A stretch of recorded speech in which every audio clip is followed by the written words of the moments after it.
ये जो कटीले तारों का आप बाड़ देख रहे हैं और इसके पीछे ये पीले रंग के जो बैरिकेड्स हैं लोहे के, और उसके भी पीछे कंक्रीट के ये बैरिकेड्स, ये कंक्रीट के बैरिकेड्स जो कि बता रहे हैं कि ताज़ा पिछले 1-2 दिन में ही बनाए गए हैं।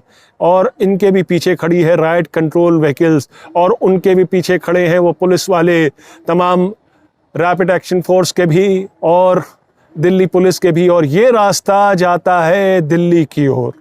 दरअसल ये फ्लाईओवर जिस पे हम खड़े हुए हैं और जिस पे ये बैरिकेड्स लगे हुए हैं, ये वायर लगा हुआ है, बार्ब्ड वायर का एक फेंस बनाया हुआ है, जो कि लगता है कि जैसे कि हम भारत और पाकिस्तान या बांग्लादेश की सीमा पे खड़े हुए हैं, लेकिन ऐसा नहीं है। आप दिल्ली और यूपी के गाज़ियाबाद के बॉर्डर पर हैं ये फ्लाईओवर है जो कि यूपी को, गाज़ियाबाद को जोड़ता है दिल्ली से। इसी फ्लाईओवर का इनॉग्रेशन करने पिछले साल प्रधानमंत्री मोदी जी पहुंचते हैं यहाँ पर। आपको अगर याद हो, यहाँ पर इसी फ्लाईओवर का इनॉग्रेशन करने, और आज इस फ्लाईओवर का ये हाल देख लीजिए। डिज़र्टेड पूरा पड़ा हुआ है, 50 मीटर तक बैरिकेड्स लगाए हुए हैं और पीछे पुलिस की बड़ी फौज। आखिर ये क्यों है? इसकी क्या ज़रूरत थी? यहाँ पर अभी कुछ देर पहले किसी ने मुझसे पूछा कि भाई साहब, यहाँ पर ये जो तार लगाए गए हैं, कटीले तार, कहीं इसमें करंट तो नहीं दौड़ाया जा रहा है? मैंने कहा क्या पता। जब इस तरह का फैसला लिया जाता है, इस तरह का कठोर फैसला लिया जा सकता है कि कटीले तार लगा दिए जाएं, किसानों और दूसरे नागरिकों के बीच में इस तरह की दीवार खड़ी कर दी जाए, बैरिकेड्स लगा दिए जाएं, कंक्रीट बैरिकेड्स लगा दिए जाएं, पीछे जो है राइट पुलिस की व्हीकल्स खड़ी हों और पीछे ज़बरदस्त पुलिस का बंदोबस्त हो, तो आखिर ये किस लिए? किसानों को डराने के लिए? या कहीं ऐसा तो नहीं कि किसी और को भी डर लग रहा है, जिसके पास सत्ता है, जिसके पास ताकत है? इसलिए मेरा आपसे आज एक सवाल है, इसका जवाब आप हाँ या ना में ज़रूर दीजिएगा। और जो सवाल ये है कि क्या सरकार को किसान आंदोलन जो चल रहा है उसको देखते हुए ये बाड़, ये इस तरह के बैरिकेड्स खड़े करने चाहिए थी? वो सरकार जो कि ये दावा कर रही है कि वो किसानों से बात भी करना चाहती है, आप बात भी करना चाहते हैं और ये बैरिकेड्स भी लगा रहे हैं, यानी दीवार भी खड़ी कर रहे हैं। तो यही मेरा आपसे सवाल है, जिसका जवाब आप हाँ या ना में ज़रूर दीजिएगा कि क्या सरकार को इस तरह के बैरिकेड, इस तरह के कटीले तार की बाड़ दिल्ली यूपी बॉर्डर पर लगानी चाहिए थी? और गाज़ीपुर बॉर्डर पर यहाँ पर जहाँ पे किसान अपने धरने पर बैठे हुए हैं, आंदोलन कर रहे हैं, वहाँ पे हमें एक देश का युवा किसान टकराया, सोनीपत का जयदीप। उसके दिमाग में बहुत क्लियर है कि ये देश कैसे चलना चाहिए, सरकार कैसी चलनी चाहिए, और सरकार को क्यों किसानों की ये मांग मान लेनी चाहिए। वो सरकार को ये भी कहता है कि बीच का रास्ता कुछ नहीं होता, आपको ये बिल वापस लेना ही पड़ेगा। तो चलिए आज आपको जयदीप से मिलवाते हैं, जयदीप फ्रॉम सोनीपत। और वो भगत सिंह का बहुत बड़ा फैन है, हम सब हैं, जयदीप भी है। और मेरे साथ जो है एक युवा किसान नेता कह लें, या एक युवा किसान, या एक देश का युवक जयदीप, वो यहाँ पर गाज़ीपुर बॉर्डर पर किसानों के धरने पर, प्रदर्शन पर भाग लेने आया है और अपना जो भी समर्थन वो दे सकता है यहाँ पर वो देने आया है। क्यों, कैसे, सोनीपत से यहाँ क्यों आए और क्या क्या वजह रही, वो कितनी अच्छी तरह इस पूरे मुद्दे को समझते हैं, हम उनसे बात करते हैं। जयदीप से, जो कि सोनीपत से आए हैं। जयदीप, यहाँ पर पहली बात तो आपका रिएक्शन मैं ये जानना चाहूँगा कि पीछे हम देख रहे हैं बैरिकेड ही नहीं है, बाढ़ है, कटीले बाढ़, जो कि दरअसल हम देखते हैं सरहदों पर, भारत पाकिस्तान बांग्लादेश सरहदों पर ऐसी बाढ़ें देखने को मिलती। यहाँ पर जब सरकार, हमारे देश की सरकार जब बाढ़ लगाती है, इस तरह से किसानों को रोकने की कोशिश की जाती है, इसका क्या संदेश आपको पहुंचा? आप युवा है इस देश के। आपने सरहद की बात की, अगर ऐसे ही बैरिकेडिंग, ऐसे ही सुरक्षा के इंतजाम अगर सरहद पर होते तो चाइना हमारे देश के अंदर नहीं घुसता, गांव नहीं बसाता, ये बार बार आतंकवादी घटनाएं नहीं होती। दूसरी बात, ये जो बैरिकेडिंग है इतनी लेयर की, वो कंक्रीट की बैरिकेड बनाई गई है, वहां पे नीचे किले भी गाड़ी गई हैं। ये किसान को आवारा जानवर की तरह दिखाना चाह रहे हैं, क्योंकि खेत के चारों तरफ मेड होती है ना, उस पर ऐसे ही बैरिकेडिंग की जाती है, तार लगाए जाते हैं, क्योंकि आवारा पशु खेत के अंदर ना आए। ये किसान को आवारा पशु मान रहे हैं, कुत्ते बिल्ली भेड़ बकरियां कहना चाह रहे हैं, यही तो मतलब है। और क्या है, आतंकवादी हैं क्या हम? आप बताओ, देश की राजधानी हम अंदर क्यों नहीं जा सकते? दूसरी बात, अगर हम 2.5 महीने से यहाँ पे बैठे, एक भी घटना बता दो आप 26 जनवरी के अलावा वहां पे क्या होता, सब कुछ प्री प्लान था, उसके अलावा एक भी घटना बता दो जिसमें वायलेंस हुआ है फिजिकल या किसी भी तरीके से। आराम से पीसफुली शांतिपूर्ण तरीके से प्रोटेस्ट कर रहे हैं। आर्टिकल 19 हमारे संविधान का बोलता है कि राइट टू प्रोटेस्ट देता है, तो उसका एक्सरसाइज कर रहे हैं, तो क्या गुनाह कर दिया? हमारी अपनी बात रख रहे हैं। सरकार कह रही है कि 26 तारीख को जो हुआ वो क्या संवैधानिक था, वो क्या सही हुआ जो हुआ? मैं 26 जनवरी को गाजीपुर बॉर्डर पे था, जैसे ही दिल्ली के अंदर एंट्री करना चाह रहा था किसान, बैरिकेड को तोड़ने की कोशिश कर रहा था, आंसू गैस के गोले छोड़े जा रहे थे, उसको प्रिवेंट किया जा रहा था अंदर जाने से। लाल किला रिंग रोड से 2-3 किलोमीटर अंदर है, वहां कैसे चलेगी? पहली बात। दूसरी बात, लाल किला के अंदर कैसे घुस गए? 24 घंटे 24/7 वहां पे सिक्योरिटी रहती है, तो वहां कैसे घुस गए? तीसरी बात, वहां भी घुस गए, कोई बात नहीं, रैंपार्ट पे चढ़ गए, प्राचीर पे चढ़ गए, झंडा भी लगा दिया। पुलिस वाले ऐसे बैठ के देख रहे जैसे किसी सम्मेलन में आए हैं देखने के लिए, एंजॉय करने के लिए। ये सब कुछ प्री प्लान्ड था। 30 लाख किसान दिल्ली के अंदर आया था, उनमें से केवल 2 या 2.5 हजार किसान लाल किला पे गया था। तो कर लो ना कार्रवाई, कौन था वो, किसके साथ फोटो खिंचाई, सबको पता, वो वायरल हो चुकी है वो, दीप सिद्धू। उसके बाद ही ये जो बैरिकेड वगैरह, ये मजबूती से जो आप कह रहे हो कि कील लगा दी, और जो आप कह रहे हो कि इस तरह से हमको ट्रीट किया जा रहा है जैसे जानवर, आखिर ये केवल 26 जनवरी की वजह से हुआ ऐसा, जो बैरिकेड्स और इस तरह लगाई, या कुछ सरकार के अंदर भी कुछ और प्लानिंग चल रही है? आपने फासिज्म सुना है? सुना होगा ना जी। जर्मनी में हिटलर, मुसोलिनी, इटली में नाजिज्म और फासिज्म। यूनिटी एंड डाइवर्सिटी कहा जाता है इस देश में। आज बिल्कुल बिखरे पड़े हैं आपस में, क्योंकि सब ये सोच रहे हैं कि तो किसान की बात है, हमारी क्या कहाँ बात है, समझ रहे हो ना? तीसरा कानून एसेंशियल कमोडिटी एक्ट है, उसमें बोला गया कि स्टॉक लिमिट हटा दिए। अब आप बोला क्या कि किसान होल्ड कर सकता है? किस किसान के बारे में किसी ने कहा कि छत टपकते है उस किसान के, लेकिन फिर भी वो बारिश की दुआ करता है, उसके सिर पे छत नहीं है, तो होल्ड करने के लिए छत कहां से लाएगा? होल्ड करेंगे पूंजीपति, वो गोडाउन बनाएंगे, 20 रुपए में खरीद गया, 200 रुपए 300 रुपए किलो बेचेंगे, और ये पूरा देश लपेटे में आएगा। मैं इसलिए बता रहा हूँ तीसरे कानून के बारे में स्पेशली, क्योंकि पूरा देश लपेटे में आएगा, महंगाई बढ़ेगी, कंज्यूमर की जेब पे असर पड़ेगा ना। रात इंदौरी जी ने कहा था कि लगेगी आग तो आएंगे कई घर इस जद में, यहाँ पे सिर्फ हमारा मकान थोड़ी है। ये ना सोचे कि किसान की बात है, पूरे देश की बात है। एक बात बताओ, सरकार कह रही जी हमने तो 11 राउंड बातचीत किसानों से की, हम ऐसा तो नहीं बातचीत से पीछे नहीं हट रहे। उस 11 राउंड की बातचीत में भी हल नहीं निकला। सरकार ने यहाँ तक ये कह दिया, ये सरकार की बात है और सबको मालूम है कि भाई हम 1.5 साल के लिए कानून जो है टाल देते हैं, देखते हैं कैसा क्या, फिर आप बीच में क्लॉज बाय क्लॉज आप लोग बैठ के बात कर लो, क्या दिक्कत है। लेकिन किसान कह रहा है कि नहीं भैया, अब जो आपको तीनों कानून वापस लेने पड़ेंगे, क्योंकि हमारे हिसाब से ये तीनों काले कानून हैं। अब यहाँ पर अगर बात अटकी हुई है तो यहाँ से आगे कैसे बढ़ा जाए? आपके पास क्या सुझाव है? देखिए, एक गिलास, ये कानून जहर है, जहर सुना आपने? जहर, पॉइजन। एक गिलास जहर का है, सरकार बोलेगी संशोधन कर देंगे, 2-3 चम्मच निकाल देंगे। आप मुझे बताओ, एक चुटकी जहर की 1 चम्मच हो, 1 गिलास हो, खाते ही डेथ होती है। एक बार चाट के भी देखो तभी डेथ होती है, जहर होता है ना। तो इसका कोई वो होता है विकल्प, हो क्या विकल्प होता है क्या? मतलब ऑप्शन दे रहे हैं ये, इसको बिल्कुल हटाना पड़ेगा। जहर का कोई संशोधन नहीं होता भाई साहब। सवाल क्या था? मैं सवाल भूल गया आपका। इतिहास में ये वैसे ये कि सवाल तो मैंने ये पूछा था आपसे कि सरकार ने एक रास्ता बताया, आप मान नहीं रहे हो। 1.5 साल के लिए बोला उन्होंने, 1.5 साल के लिए गवर्नमेंट को होल्ड कर लो, आप सरकार को हटा दो।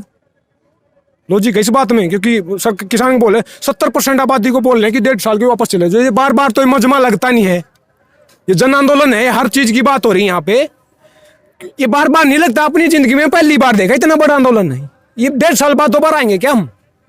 1.5 साल बाद दोबारा आना, स्टे का क्या मतलब होगा? फिर दोबारा कंटिन्यू होगा क्या? फिर आएंगे हम? ये क्या मतलब है? 1.5 साल के लिए क्यों बोले? और 1.5 साल में बात क्या है कि 2-4 राज्यों में इलेक्शन है, वहां पे सरकार बन जाएगी, काम निकल जाएगा, सरकार बन जाएगी। ये आंख का कांटा बने हुए हैं, बेइज्जती हो रही है पूरे देश विदेश में सरकार की। दूसरी बात कमेटी की बात की, हाँ। 2000 कमेटी बनाने की बोल रहे हैं ना। कमेटी कमीशन कैसे होते हैं इसको थोड़ा बता दूं आपको। 2005-6 में स्वामीनाथन कमेटी की रिपोर्ट आई थी, C2 की 1.5 गुना कॉस्ट पे MSP लागू होगा, ये बोला था। आज तक नहीं लागू हो रहा। A2+FL पे दे रहे हैं, समझ रहे हो? आज तक लागू नहीं हुई MSP की। 1960 के डिकेड में कोठारी कमीशन की रिपोर्ट आई थी, बोला था कि GDP का एजुकेशन पे 6% खर्च किया जाएगा। आज तक लागू नहीं है। कल बजट आया है, इकोनॉमिक सर्वे आया है, 3% के आसपास है एजुकेशन पे, आज तक लागू नहीं की। 93 में 1993 में बॉम्बे ब्लास्ट केस हुआ था, उसके बाद एक वोहरा कमेटी बैठाई गई थी, बोला था कि क्रिमिनल पॉलिटिकल और ब्यूरोक्रेट नेक्सस है ना, तो देश को लूटने के लिए, दंगे कराने के लिए। वो उस कमेटी ने कुछ नाम उजागर करने थे, वो नाम आज तक नहीं पब्लिक में लाए गए हैं। मैं ये कह रहा हूँ कि आप तो देश के युवा हो, आप सुप्रीम कोर्ट की कमेटी से भी बातचीत ना कर रहा है किसान। सरकार कह रही है कि ये कर लेते हैं हम, इस पर भी बातचीत न कर रहा है, और कह रहा है जी हमको तो बस यही चाहिए। तो जहाँ भी लोकतंत्र में है, ऐसा भी तो होता है ना कि भाई थोड़ा 2 कदम आप चलो, 2 कदम हम चलते हैं, कहीं बीच के रास्ते पे हाथ मिलाते हैं। आपको ऐसा लगता है कि कहीं कोई बीच का रास्ता है? जहर में बार बार बोल, जहर का कोई बीच का रास्ता नहीं होता। दूसरी बात सुप्रीम कोर्ट की बात, सरकार को तो क्या बोल रहा है, सिस्टमेटिकली देश के जो इंस्टीट्यूशन होते हैं ना, जो इंडिपेंडेंट, उनको डाइल्यूट कर दिया। RBI, election commission, CBI, RTI को डाइल्यूट कर दिया इन्होंने, समझ रहे हो? हर चीज को अटैक कर रही है। और सुप्रीम कोर्ट के बारे में बता दो, जो 2018 में जनवरी-फरवरी में 4 सीनियर मोस्ट जज इस सुप्रीम कोर्ट के आके बोलते हैं कि देश खतरे में है, संविधान खतरे में है। अगर मान लीजिए कि भगत सिंह जिंदा होते, क्योंकि मैं देख रहा हूँ भगत सिंह का भी फोटो लगा हुआ है किसान एकता मोर्चा के उसमें, और भी जो रेवोल्यूशनरीज हैं जिन्होंने भारत को आज़ादी दिलाई, उनके फोटो लगे हुए हैं तमाम। आज वो क्या कहते सरकार को? आपको क्या लगता है सरकार को क्या हिदायत देते ये लोग अगर आज होते, तो सरकार को क्या बोलते इस मुद्दे पर खास तौर? देखिए, वायलेंस की मैं पक्षधारी नहीं हूँ, लेकिन भगत सिंह ने वायलेंस की थी, लेकिन किसी को नुकसान नहीं पहुंचा था। 2029 में 2 बिल ले गए थे, उनके बारे में बात बता दूंगा। एक था पब्लिक सेफ्टी बिल, दूसरा था ट्रेड डिस्प्यूट बिल। वो एक तो बोलने की आज़ादी खत्म कर रहे थे, वो बिल लेके पास हुए थे, उसी के खिलाफ सरकार के बम फेंके थे असेंबली में, सेंट्रल असेंबली में। क्या बोला था कि गूंगे बहरे को सुनाने के लिए धमाका जरूरी होता है। तो ये सरकार गूंगी बहरी है, हम बम नहीं फेंकने वाले, लेकिन ये जुबान ही ऐसी है हमारी। लोकतंत्र है ये, नॉन वायलेंट वाला देश है, गांधी जी का देश है ये। उसी परंपरा में चलेंगे, प्यार से बात करेंगे, लेकिन थोड़ा सा अब उठना तो पड़ेगा, समझ रहे हो ना? आज भी वही 2 बिल लेके आए हैं, तीसरा बिल तो पहले से पास था, उसमें संशोधन किया 55 में, 2 बिल तो लेके आए हैं। तो ये रिलेवेंसी है, आज भी देख लो, अब 90 साल बाद वही हो रहा है, रिपीट हो रहा है। आज भी कोई भगत सिंह खड़ा होगा।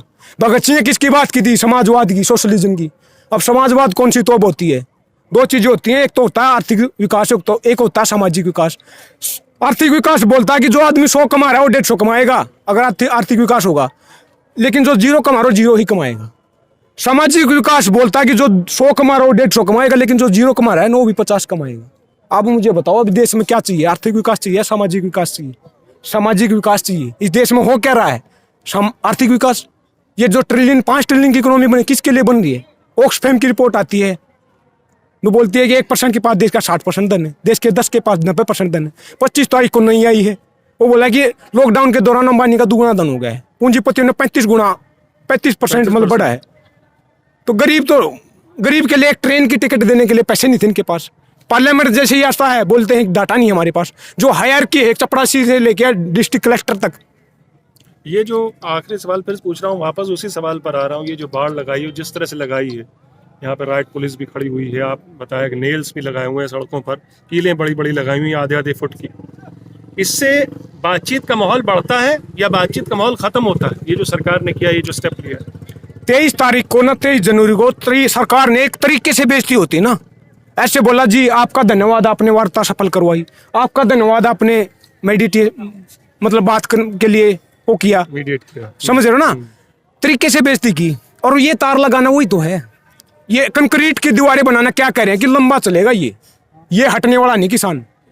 मतलब सरकार बेचारी की, हम भी नहीं बात करने वाले। तो ये चल रहा है कि भगत सिंह की बात की थी, भगत सिंह ने समाजवाद की बात की थी। समाजवाद समाज को उठाना है, गरीब को उठाना है। जो हमारे DPSP हैं संविधान में, उसने बात की है वेलफेयर स्टेट की। वेलफेयर स्टेट गरीब को उठाने की बात करता है। जो सोशल पॉलिसी होती है ना हमारी, सोशल सर्विस, चाहे बुढ़ापा पेंशन है, विधवा पेंशन है, या और तरह की होती हैं, वो समाजवाद है। वो समाजवाद खत्म होने जा रहा है, पूंजीवाद लागू होने जा रहा है इस देश में, सबको पता है। इस देश में एनुअली 12,500 किसान सुसाइड करते हैं according to National Crime Code Bureau. 1995 से 2015 तक 3 लाख किसानों ने सुसाइड की है। एक बार आप ट्रेन चलवा दो, दिल्ली को चौक कर देंगे।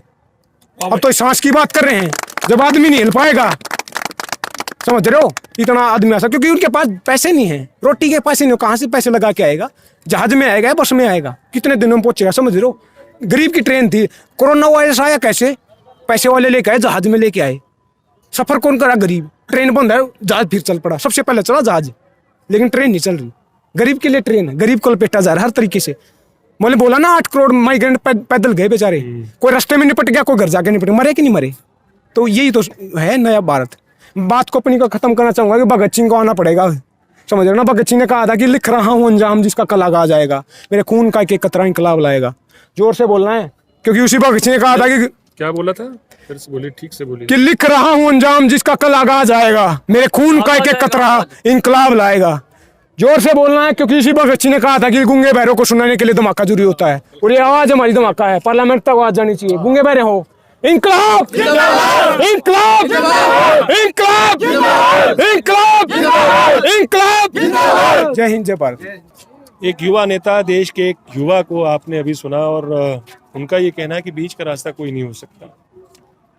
क्या सरकार या कोई भी सरकार 1.5 साल के लिए स्थगित हो सकती है? क्या अपना काम करना बंद कर सकती है?